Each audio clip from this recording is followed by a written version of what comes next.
From kitchen to crime scene. The dark tale of the Texas burger chef. The scent of grilled meat filled the Texas air, luring hungry customers to Bennett Smokehouse and Grill, a family-owned restaurant with a burger so mouth-watering that people traveled across state lines just to get a taste.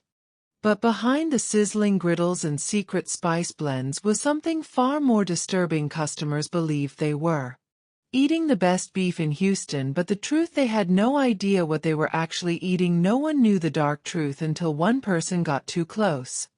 That person was Renee Bennett, the chef's own wife, and by the time she realized what was happening, it was already too late. We hear about serial killers hiding in plain sight, about murderers who blend seamlessly into society, but a chef serving his victims to unsuspecting customers. That's something out of a nightmare. What drives a man to turn his restaurant into a slaughterhouse, and how many people unknowingly took a bite of his crimes? This is Let's Story Department, where we unravel the most shocking, unthinkable crime story ever committed. If you think you can stomach and watch the truth, subscribe now and turn on notifications. We expose the darkest corners of human nature. Marcel Bennett's hands had been familiar with the weight of a knife long before he ever stepped foot in a kitchen. He was born into violence and precision, raised in the back rooms of his father's meat processing plant, where the air was always thick with the scent of raw flesh and bleach. From the time he was tall enough to reach the counter, his father, Clyde Bennett, made sure he knew the difference between a clean cut and a messy one. Clyde wasn't just a butcher. He was a man with secrets, the kind of man whose business stayed open not because of its quality but because of who he owed favors to. Marcel grew up in an environment where debts weren't paid in cash but in meat, silence, and blood. At just 10 years old, Marcel watched his father handle more than just animal carcasses. Some nights strange men would come through the back door, dropping off. He knew pressure points, how to bleed a body properly, how to make cuts that left little evidence behind. His father always told him a butcher and a killer aren't so different. The only difference is what's on the chopping block. Bundles wrapped in thick plastic. Clyde never explained, he never needed to, but Marcel was sharp. He listened, he watched, and he understood. By the time Marcel was a teenager, he could disassemble an entire animal with surgical precision. He wanted a fresh start, a place where he could control his own empire, a place where people would respect him not just as a butcher but as a man of power. But then, one night, Clyde Bennett vanished. No body, no explanation, just gone. The police barely looked into it. Some said Clyde ran off, others whispered that he finally crossed the wrong man. Marcel never spoke about it. He just took over what was left: his father's knowledge, his money, and his ability to make things disappear. Instead of reopening the meat plant, Marcel had a bigger vision. With the money left behind, he launched Bennett Smokehouse and Grill in Houston's 5th Ward. And it worked. His barbecue was legendary, the kind of meat that made people close their eyes after the first bite. Tender, juicy, rich. Customers came from all over, swearing that his burgers had a taste they couldn't find anywhere else. But behind the grill, behind the charm, behind the perfectly seasoned patties, was a secret even darker than his father's. Because Marcel never really left the butchery business, and soon Houston would find out the true cost of his success. Renee Bennett had always been drawn to Marcel, pursued Renee with the same intensity he put into everything else. Within months, he had her on his arm, dressing in designer clothes, eating in the finest restaurants, living a life she never thought power. It wasn't just about money or success, it was about the way a man carried himself, the way he made others bend to his will without saying a word. That was Marcel Bennett. They met when she was just 21 years old, working as a waitress at a high-end steakhouse in Houston. Back then, Marcel wasn't just another customer, he was a presence. He dressed sharp, spoke smooth, and left tips that made the other waitresses jealous. But it wasn't just his generosity that caught Renee's eye, it was the way people respected him, how the restaurant manager personally came over to greet him, how the kitchen staff seemed to snap to attention when he ordered, how other men, wealthy, powerful men, looked at him like they owed him something. It was intoxicating. Marcel pursued Renee with the same intensity he put into everything else. Within months, he had her On his arm dressing in designer clothes, eating in the finest restaurants, living a life she never thought she could have.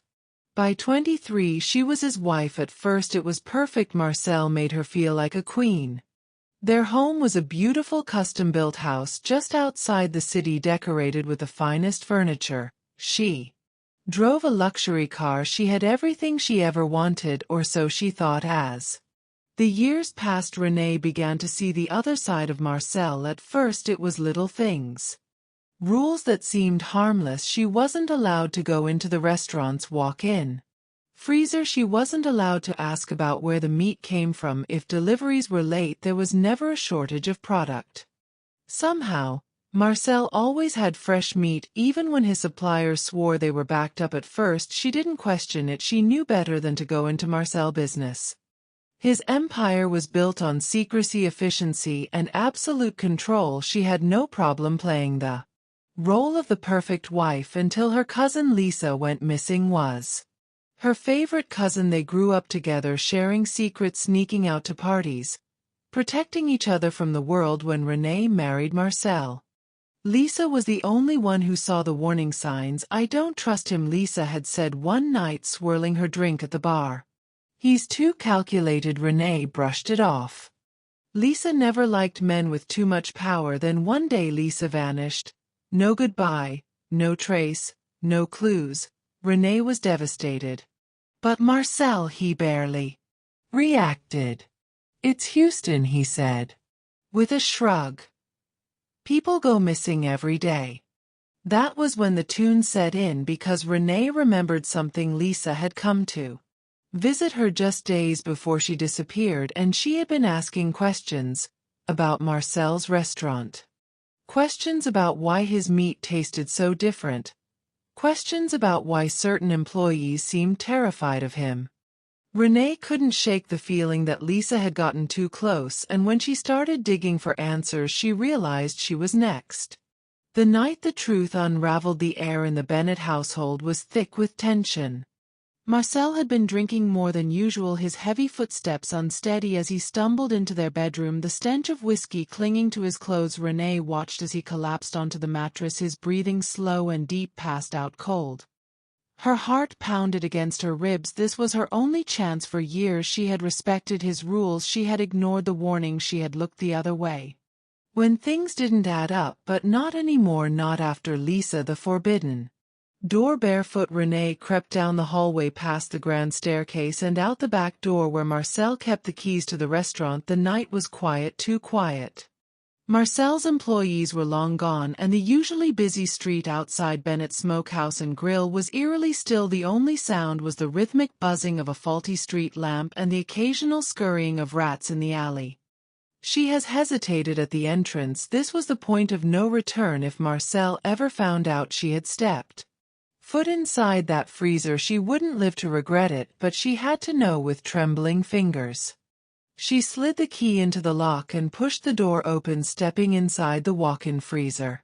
Where the truth lived, the freezer was massive, stretching the entire length of the back kitchen. Large industrial shelves lined the wall, stacked with vacuum-sealed packages of meat, or what she had always been told was meat. Her breath formed clouds in the freezing air as she stepped deeper inside. Then she saw a steel table, scratched and stained, positioned in the center of the room. On it, a butcher saw a set of knives and a bloodied apron. The stench hit her next, not just the metallic tang of blood, but something worse, something that made her stomach churn. She reached for one of the plastic-wrapped packages on the nearest shelf.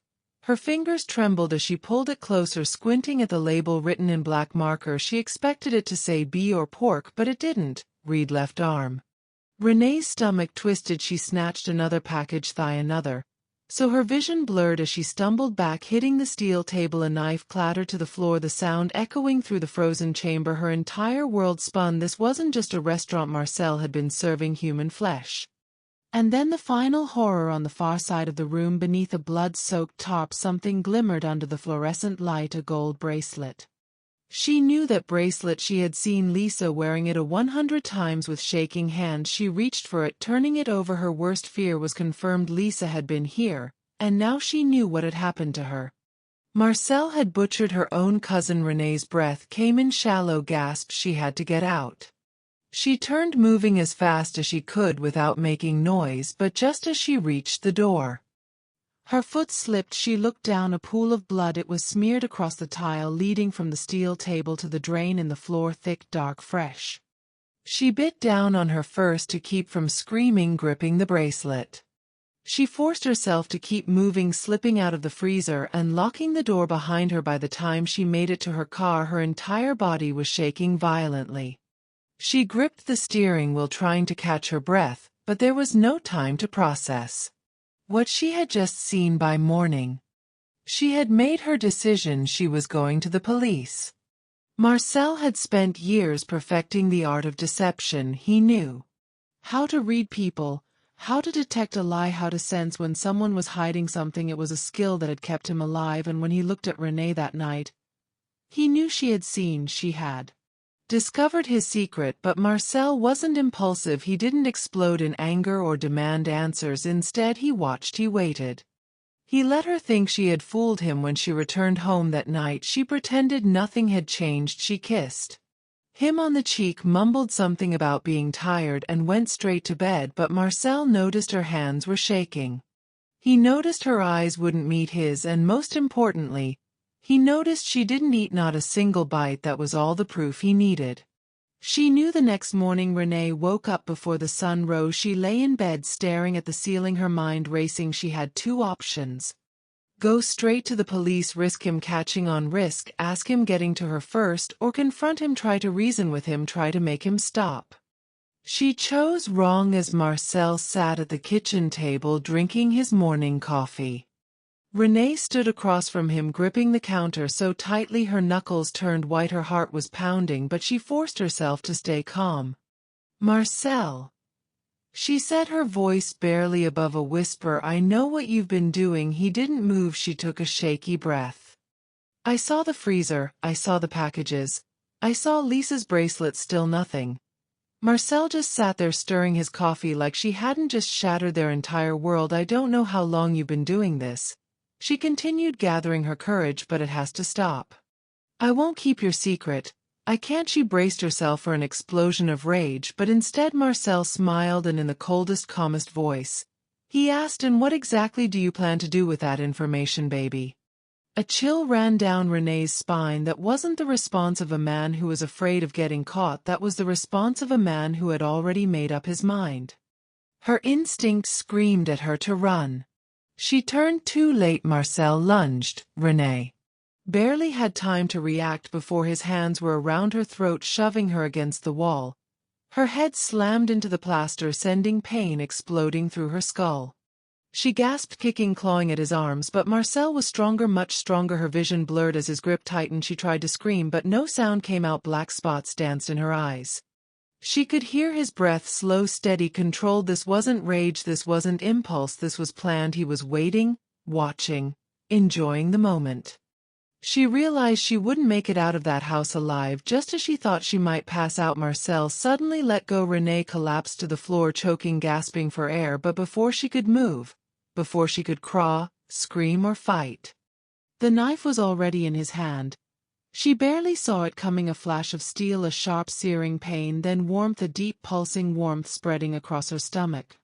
She looked down. His knife was buried to the hilt right below her ribs. Her own blood seeped through her hands as she grabbed at the wound. Marcel twisted the blade. A strangled cry tore from her lips. She felt her body hit the kitchen tiles with a soft thud. The room tilted, the ceiling swimming above her as her blood pulled around her. She tried to move, to speak, but her limbs felt heavy. Her mouth wouldn't work. She could hear Marcel moving, humming like this was just another day in his kitchen. As her vision dimmed, she saw him crouch beside her, wiping his hands on a dish towel. He leaned in close, his voice soft, "You should have stayed out of my business, babe." Those were the last words Renee ever heard. Marcel stood over Renee's body, wiping the last streak of blood from his hands. He had done this countless times before, but this time it was different. This was his wife. For a brief moment, he hesitated, not out of guilt, not out of love, but because this was personal, and personal jobs required precision. Marcel wasted no time. He grabbed her ankles first, dragging her across the kitchen floor, leaving a thick crimson trail behind. The back door swung open with ease. Beyond it, his true workspace, a fully equipped butchering room, stainless steel tables, industrial saws, and hooks hanging from the ceiling. Most people thought it was for processing meat, they just didn't know.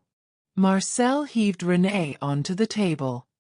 Her body limp, her skin still warm, a deep breath, a steady grip, a swift motion. The first cut was always the hardest. His knife sank into her flesh with ease, slicing through the muscle, working through the tendons. He had perfected his technique.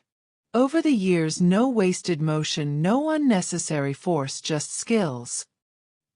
He worked quickly, efficiently. First the arms separated at the joints, then the legs neatly detached. By the time he was finished, Renee was unrecognizable. Nothing about her resembled the woman he had once called his wife. Now she was just meat. Marcel wrapped each section carefully, vacuum sealing the pieces just like he did with the others, labeled, stacked, stored. But this time, he had to be smart. Renee wasn't just some nobody. People knew her. People would notice she was missing. Dumping the body wasn't an option. Burning it wasn't either. So he came up with a better plan. A plan that would make sure no one ever found a trace of her. That week, Bennett Smokehouse and Grill introduced a new menu item, Marcel's signature burger, a limited-time special, rich, juicy, unlike anything customers had ever tasted. The secret. Marcel knew his staff didn't. They dare question where the extra meat came from. Didn't question why. It was pre-round, already seasoned, already packed into perfect portions. All they knew, it was damn good. Customers lined up for it.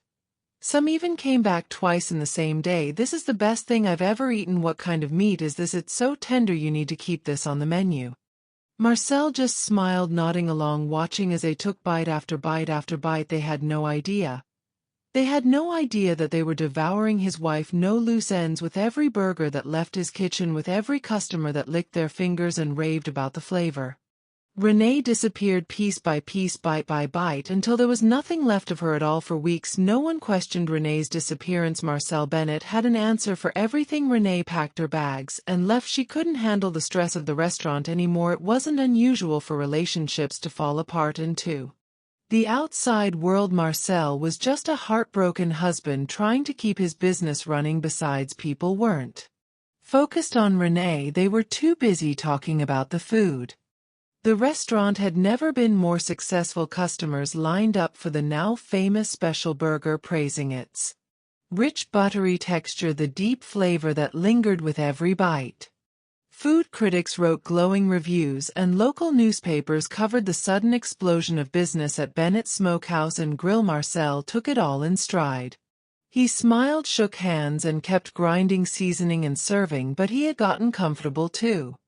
Comfortable, and then the health inspector came. Marcel had always handled inspections the same way, money, cold hard cash. He had paid off inspectors before, slipping them thick envelopes stuffed with bills to keep their reports clean, and it always worked until now. Andrew Frankie was new to the job, fresh out of college, eager and determined to make a name for himself. He didn't care about backrow deals, didn't care about favors or dirty money. He cared about one thing: following the rules. And when he walked into Bennett Smokehouse and Grill for a routine inspection, he had no idea what he was about to uncover. At first, everything seemed fine. The kitchen was clean. The equipment was up to standard. The meat storage appeared well stocked, but then he checked the freezer. A place Marcel never let anyone near. The second Andrew pulled open the heavy metal door, he felt at the stench. It wasn't just raw meat, it was something worse: rotting decay. The air was thick with it. Andrew's stomach turned, but he kept moving, pushing deeper into the walk-in freezer. Then he saw them neatly wrapped packages, labeled just like any butcher shop would, but these weren't labeled beef or pork. They were labeled thigh, arm, torso, and then a familiar name: Renee. Andrew staggered back where his breath caught in his throat. His hands trembled as he ripped open a package, his fingers slipping against the icy platy. Customers, still licking saws from their fingers, watched in horror as officers dragged Marcel out in handcuffs. The freezer was sealed off. Investigators combed through every inch of the building, and what they found shocked the entire country. The evidence was staggering: 12 missing people, all linked to Marcel Bennett. But investigators believed the real number was much higher: victims dating back over 2 years back, people who had vanished without a trace. No bodies, no leads, just gone until now. Their DNA was found in a very place they least expected, inside the stomachs of customers. For years people had raved about Bennett's Smokehouse and Grill. The seasoning, the tenderness, the way the meat just melted in your mouth, it was addictive. People came from all over Texas just to taste it, but now those same customers were vomiting at the thought, because they weren't just eating Marcel's food, they were eating his victims bite by bite, meal by meal, without ever knowing. The nightmare goes viral. The horror spread like wildfire. News stations flooded the airwaves, social media exploded. Serial killer chef served human burgers for years. Food critics deleted their past reviews. Customers posted pictures of their old meals, begging to unsee what they had once enjoyed. Some even checked themselves into therapy, unable to cope with the idea that they had unknowingly become cannibals. One woman had celebrated her anniversary at the restaurant. She had taken pictures of her plate, captioned it "Best Burger of My Life." Now she was screaming into the camera on a viral TikTok, begging the internet for answers. Was it a person? Did I eat someone's mother? Someone's child? Who did I eat? Others refused to eat meat ever again. One man, after realizing he had eaten at the restaurant over 50 times, was found curled up in a fetal position in his shower, sobbing. "I thought I was just eating barbecue," he cried. "I didn't know. I didn't know." When Marcel Bennett was arrested, people expected him to beg for mercy, to plead insanity, to cry, but he didn't, not once. Instead, he walked into the most watched trial in Texas history like he was still in his restaurant, confident, almost amused. The courtroom was packed. The victim's family sat in the front row, gripping onto each other, waiting for answers. The prosecution laid out the case. Marcel had been killing for years. He had perfected his methods. His victims were reduced to special cuts on his menu. He made people believe they were eating something rare, exotic, and the worst part, he enjoyed it. Then the moment came. The judge looked Marcel in the eye. "Why did you do it?" The room fell silent. People leaned forward in their seats. Cameras zoomed in. Marcel just smiled, and in the coldest, most chilling voice imaginable, he said, "People loved my food. That's all that matters." The jury didn't waste time. In just 2 hours they returned with their decision. Marcel Bennett was guilty of murder, cannibalism, abuse of a corpse, tampering with evidence, food contamination. His sentence, death. But even as he was led away, his face remained unchanged. No regret, no fear, just a smirk, like he had won. Marcel spent 3 years on death row, completely unbothered. He refused to do interviews. He never appealed his sentence. He never even tried to explain himself. Instead, he spent his days cooking for other inmates. Some guards swore they saw him whispering to his food before serving it, as if he was still running his restaurant, still feeding people, his victims. On the day of his execution, Marcel was given the choice of his final meal. Most inmates request comfort food. Marcel, he requested a single rare steak. When the guards asked him why, he simply grinned. "One last taste," he said. He chewed slowly, savoring every bite as if he were tasting something familiar, something he had eaten before. When asked if he had any last words, Marcel looked straight at the witnesses. Some were his victims' families. Some were former customers, and he smiled. "You all loved my food," he said, "and you'll never know how much of it was really me." Gas filled the room. One woman fainted. One man vomited right there on the floor. Before anyone could process his words, the execution began. Marcel Bennett was declared dead at 7:42 p.m. His body was cremated. His ashes were scattered over a landfill, a place filled with rot and decay. Fitting, but even after his death, one question haunted the city. How many people had unknowingly eaten human flesh? How many customers, food critics, and even children had consumed his victims without ever knowing? The restaurant was shut down. The building was burned to the ground, but the memory, it would never disappear, because for years people had taken part in his crimes, not by choice, but because he made them, and that was his final victory. He didn't just kill, he made everyone else a part of it, bite by bite, meal by meal, without ever knowing the truth. The story of Marcel Bennett isn't just about murder, it's about deception, power, and the horrors that hide in plain sight. A man who perfected the art of illusion, not just in his cooking, but in the way he manipulated an entire city. He took something that should bring comfort and joy food and turned it into something most intrigue. He didn't just kill, he fed his crimes to the world, and the scariest part, no one suspected a thing. Because sometimes the most dangerous people aren't the ones who lurk in the shadows. They're the ones who smile at you from across the counter, the ones who serve your meal with a friendly laugh, the ones who make you trust them before turning you into their next course. What would you do if you found out you had unknowingly eating human flesh? Would you be able to live with it? Would the thought haunt you forever? Let me know in the comments. Because in a world full of secrets, sometimes what you don't know really can kill you. If this case left you speechless, subscribe to Let's Story Exposed, where we reveal the darkest, most disturbing crime story the world has ever seen. Hit that notification bell because some stories are too horrifying to be forgotten.